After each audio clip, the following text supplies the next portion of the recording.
Hello and good evening to tonight's Tottenham dressing down. I'm your host this evening. My name is Ohio and I'm part of TOUCHLINE HOTSPUR.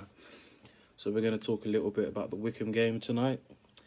I could pretend that the 4-1 scoreline was reflective of the entire 90 minutes and that we were never in trouble and it was never squeaky bum time and call it a day.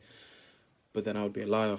And my mum did not raise a liar, so we're going to talk a bit honestly about the game. On the pod earlier this week, I said that all I wanted was no anything similar to the game a couple of years ago, and there were a few similarities for my liking. I mean, first off, we scored 4 goals again. Fair enough. 3 of them were quite late again. Fair enough. Wycombe took the lead again.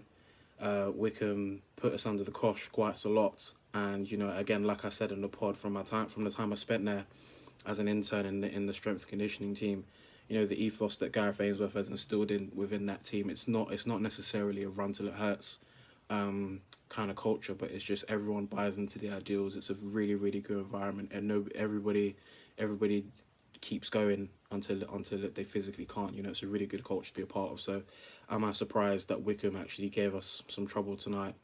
Definitely not. Are we good enough for it not to have been a problem like it was at points tonight? Definitely. It does speak to the depth of our squad, or the supposed depth of our squad, but I'm sure we're going to delve into that in the podcast.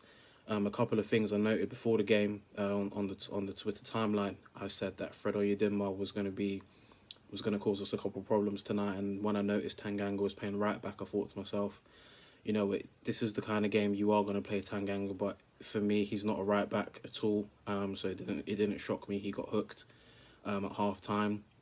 It's always going to be a difficult one for him. You know, it's hard to get any kind of flow in your form when you're barely playing, and especially when you're coming up against someone who just loves it 1v1, loves it in space, loves it in tight areas, loves turning on the ball, loves taking players on. You know, Fred Oyedinma, he's been the same since he was on trial at Wycombe from Millwall back in 2014-15. So no surprises. He gave TAnguy a tough time tonight.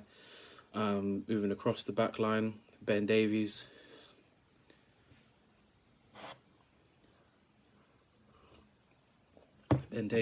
Again, not completely awful. You know, in the second half, he did have a very, very good pass fizzed into Kane, who killed it with an excellent first touch and unluckily couldn't finish. But early doors, I think it was Ikpeazu.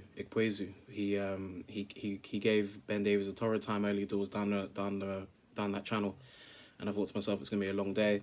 I think it was absolutely ridiculous in the first half that we decided somebody who had a bigger quad circumference on one leg than the rest of our backline put together was somebody that you wanted to get tight to and try and have a wrestling match.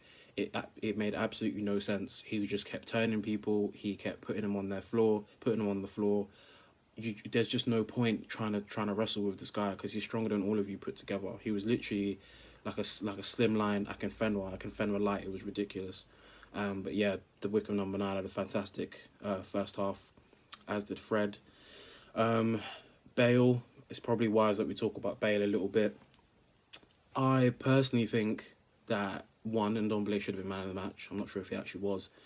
I think it was it's sad to say that was one of Bale's better games. Yes, he was beating the Wycombe left back. Oh, actually, did us a massive favour. Joe Jacobson came off. He probably he has one of the best left foots in the country, in my honest opinion.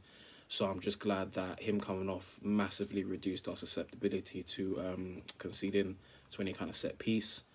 But yeah, with Bale, I think I have a tiny bit of patience for him still. I think it's unfair to just expect him to just turn up and perform in these little games where he's not necessarily starting back-to-back games.